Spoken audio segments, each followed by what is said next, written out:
هل تريد أن تشتري سيارة وليس معك ثمنها؟ هل فكرت في شرائها بالتقسيط؟ ماذا يعني البيع بالتقسيط؟ البيع بالتقسيط هو بيع سلعة بثمن مؤجل يؤدى على أجزاء معلومة في أوقات معلومة، مثل 1000 كل شهر. وهناك صور للبيع بالتقسيط، من أشهرها صورتان: الأولى أن تشتري سيارة مثلا ممن يملكها، سواء كان شخصا أو شركة، على أن تدفع ثمنها مقسطا، كأن يكون ثمن السيارة نقدا 50,000 وثمنها بالتقسيط 60,000، فتختار الشراء بالتقسيط، فهذا جائز لا حرج فيه.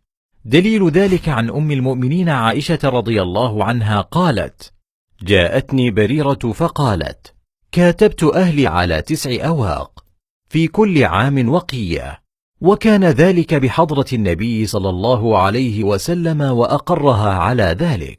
فهذا الحديث يدل على جواز تأجيل الثمن وسداده على أقساط.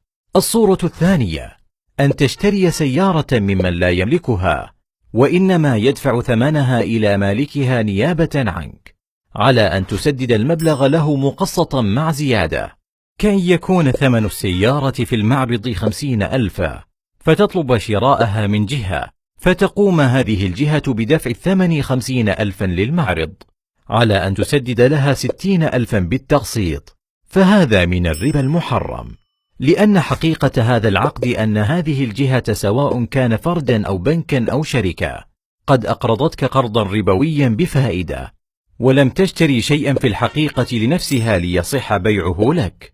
ولهذا لو فرض أن البنك اشترى السيارة شراء حقيقيا وقبضها لديه، ثم باعها عليك بالتقسيط بثمن أعلى مؤجل بدون شرط سابق ملزم بالشراء، فلا حرج في ذلك.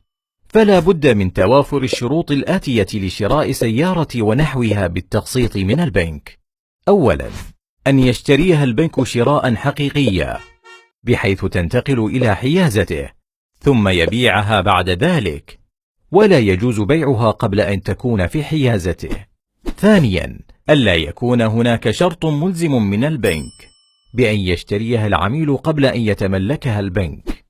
ثالثا، أن يخلو العقد من اشتراط غرامة على التأخير في سداد الأقساط، لأن ذلك ربا محرم، لكن يجوز للبنك أن يحتاط لنفسه برهن السيارة أو الاحتفاظ بوثيقة العقد والاستمارة حتى ينتهي العميل من سداد الأقساط. نسأل الله تعالى أن يفقهنا في الدين، وأن يرزقنا الرزق الحسن، وأن يكفينا بحلاله عن حرامه.